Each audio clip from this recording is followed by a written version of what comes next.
Sekarang kita bahas sedikit, kita ngaji surat Al-Baqarah ayat 1 sampai 5. Ayat 1 sampai 5 yang ringan-ringan. Nah, mulai ya. Kita mulai.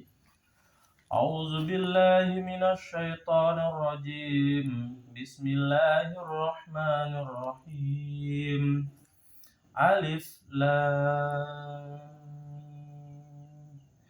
Zalikal kitabu la raiba fihi hudan lil muttaqin allazina yu'minuna bil ghaibi wa yuqimuna as-salata wa mimma razaqnahum yunfiqun wallazina yu'minuna bima unzila ilayka wa ma unzila min qablik wa bil akhirati hum yuqinun ulaika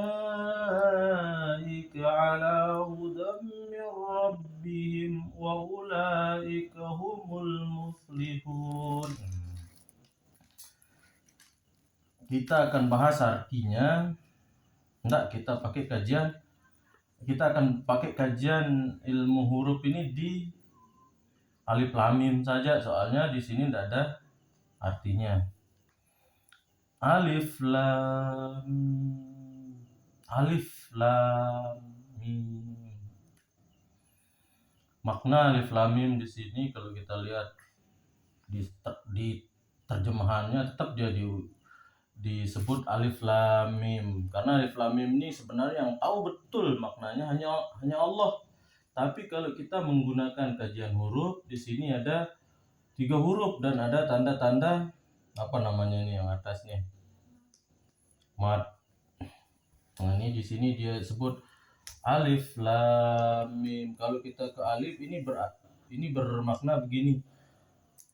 Alif ini wujud ada, yang maha ada, Allah arahnya. Lam ini hukum, mim ini sifat. Jadi alif lam mim ini bermakna adanya hukum sifat. Hukum sifat bahasa Lombok. Tapi kalau bahasa Indonesia adanya hukum sifat. Allah lah yang menjalankan hukum sifat.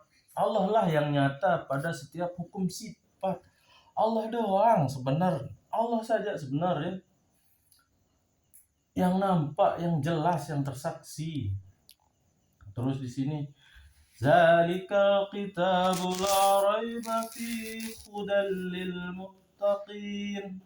Kitab dalam kurung Al-Qur'an ini tidak ada keraguan padanya, petunjuk bagi mereka yang bertakwa. Di sini dia bilang kitab Al-Qur'an ini kitab Al-Qur'an tidak ada keraguan, tidak ada perselisihan, tidak ada kurang kesempurnaan di Al-Qur'an ini, dan petunjuk bagi mereka yang bertakwa. Setiap orang bertakwa petunjuknya pasti Al-Qur'an. Ketika dia tidak menggunakan Al-Qur'an, berarti sebenarnya bukan orang yang bertakwa, masih kurang takwanya. Nah, kita bahas sedikit maknanya. Kitab ini katanya, kitab.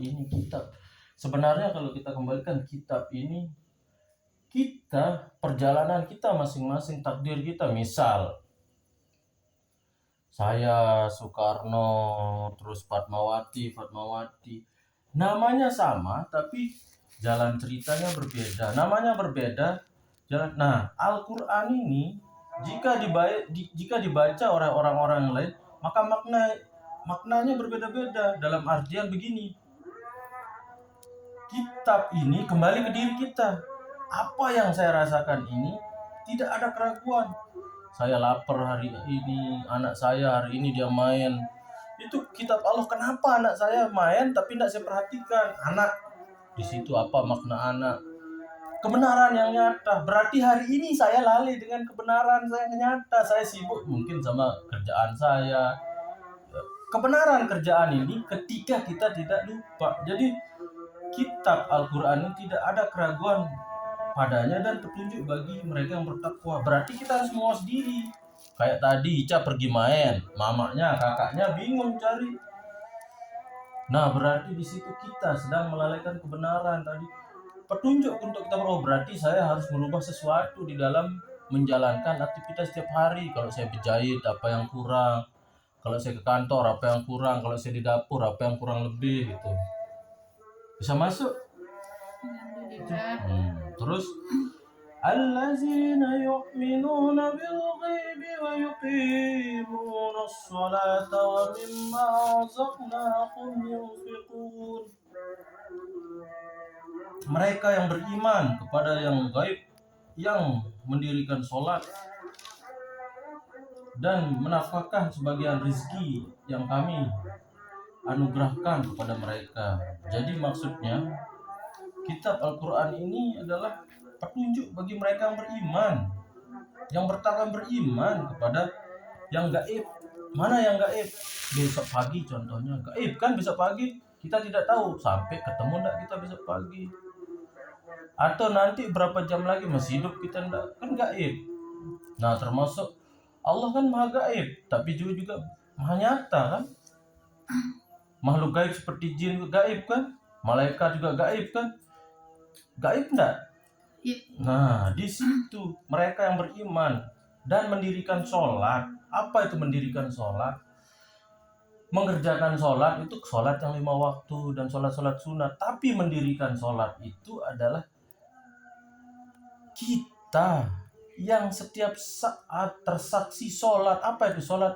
Shot lamta pada hati kita, pada hukum-hukum rasa, hukum perbuatan kita dan kenyataan kita. Selalu kita ingat akan Allah, kebesaran Allah. Oh, Allah yang menggerakkan saya. Oh, Allah yang beri saya makan. Oh, Allah yang buat cerita anak saya tadi hilang, tidak kembali sebentar. Oh, Allah yang buat Zahra tadi pergi beli tomat. Bisa dibaca semua itu. Yang menegakkan sholat. Sholat itu selalu hati dan perbuatan kita ini kita kembalikan ke Allah. Allah yang tersaksi. Paham? Dan menafkahkan sebagian rezeki yang kami anugerahkan kepada mereka. Kalau secara syariat kita dapat uang misalnya 100.000, ada infaknya 2.500. Infak ini bisa saja kita berikan kepada keluarga, netolan boleh. Tapi kalau secara hak infak ini infak. Di dalam diri kita di dalam diri fa yang kita pikirkan kenyataan Allah pada yang maha nyata nih. Mana ceritanya Allah yang tadi? Itu infak.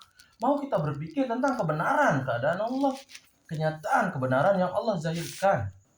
Dia infak. Itu namanya infak. Infak. Itu di dalam kebenaran Allah di dalam. Fa itu pikir, kap itu kenyata, yang terlihat, yang tersaksi. Tadi contohnya pergi dia, Ica ndak ngomong-ngomong, hilang dia sampai maghrib. Mencari, berarti ada kebenaran di situ, ada kebenaran yang ingin dia ceritakan, ya enggak?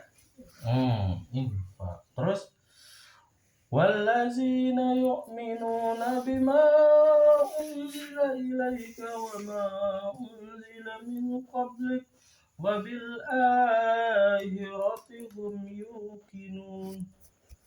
Dan mereka yang beriman kepada kitab yang telah diturunkan kepadamu dan kitab yang telah diturunkan sebelummu, serta mereka yakin akan adanya akhirat.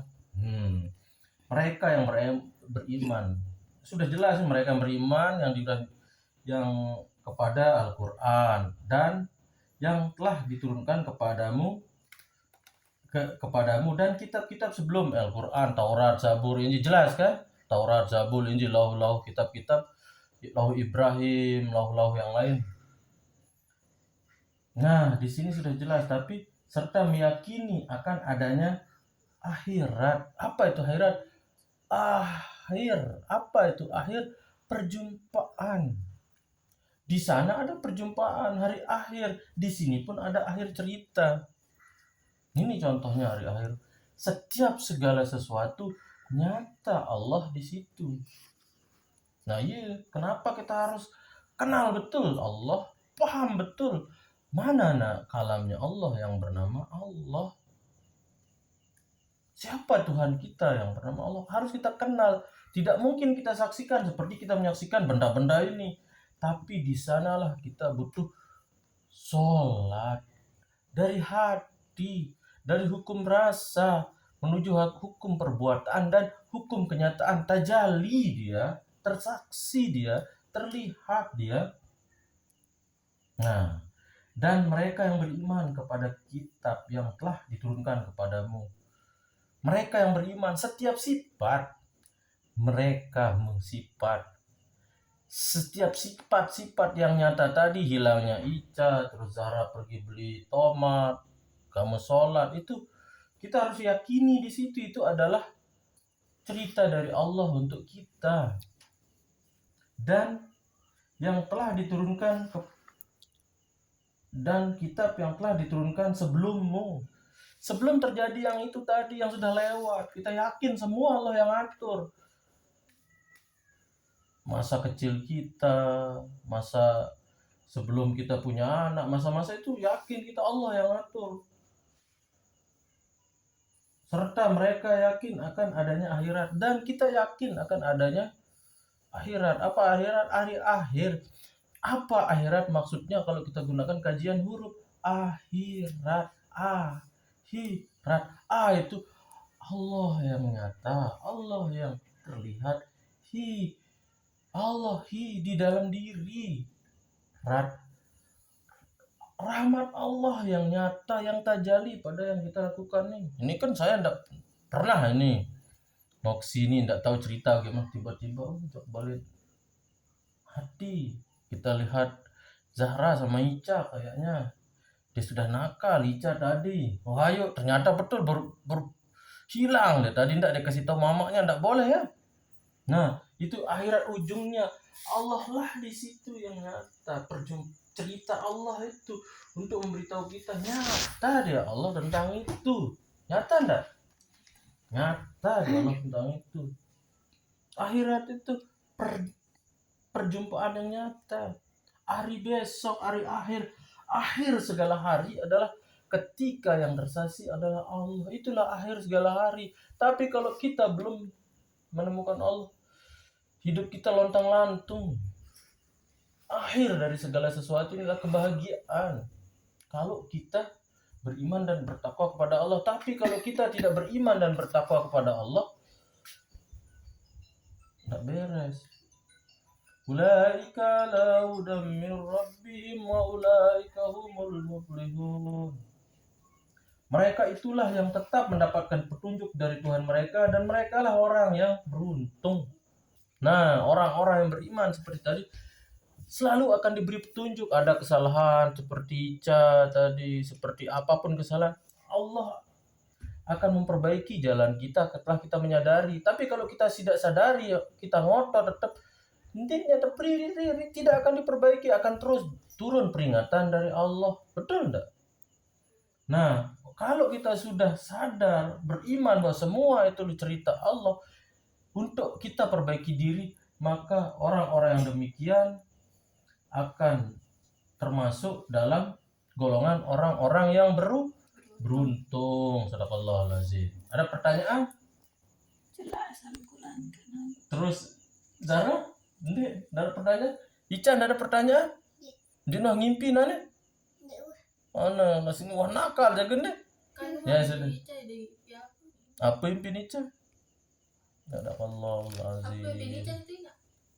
Sampai kita suruh kita.